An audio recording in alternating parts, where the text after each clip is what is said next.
తండ్రిలా నా కన్నీరంతా తుడిచావే కన్న తల్లిలా కొదువంతా తీర్చావే కన్న తండ్రిలా ఆశలలో నిరాశలలో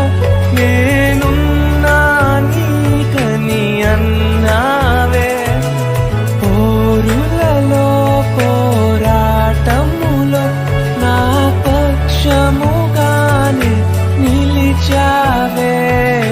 దీవించావే సమృద్ధిగా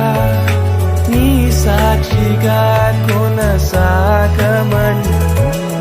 ప్రేమించావే నన్ను